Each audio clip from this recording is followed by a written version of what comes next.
రామోజీరావు గారి మరణ వార్త ఈరోజు ఉదయమే చాలా బాధ కలిగించింది.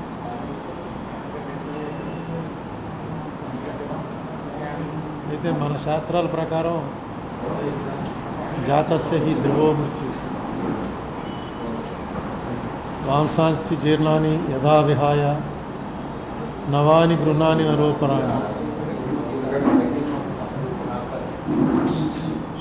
ఏ రకంగా అయితే జీర్ణ వస్త్రాలని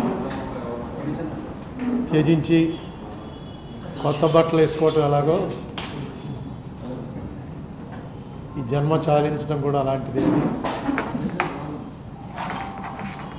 ఆయన పూర్తి జీవితం గడిపారు, ఎవరితో రాజీ పడకుండా ఒక ఫైటర్గానే కాలధర్మం చెందారు.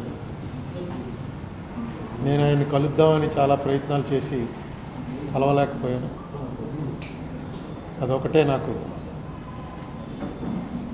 అసంతృప్తి ఉంది. కానీ ఆయన ఏ రంగంలో ప్రవేశించిన ఆ రంగంలో ఒక సెలబ్రిటీ స్థాయికి ఎదగగలిగారు.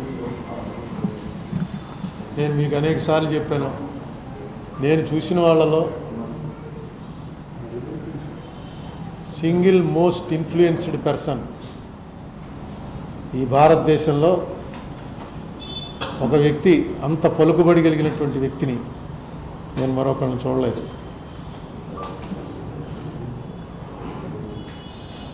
మనిషి అన్నాక జాతస్య ధ్రువ మృత్యు కదా, చనిపోక తప్పదు. కానీ నాకెందుకో నేను ఆయన్ని కలవగలనని అనుకున్నాను.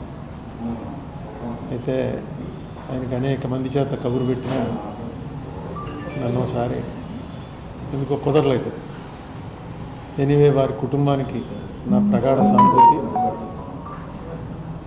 వారికి ఉత్తమ గతులు సంప్రాప్తించాలని ఆ భగవంతుని కోరుకుంటున్నాను.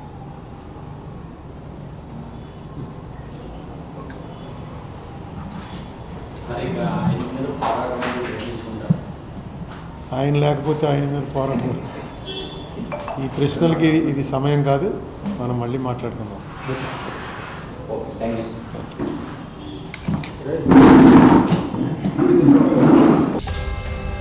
Please subscribe Telugu Politics.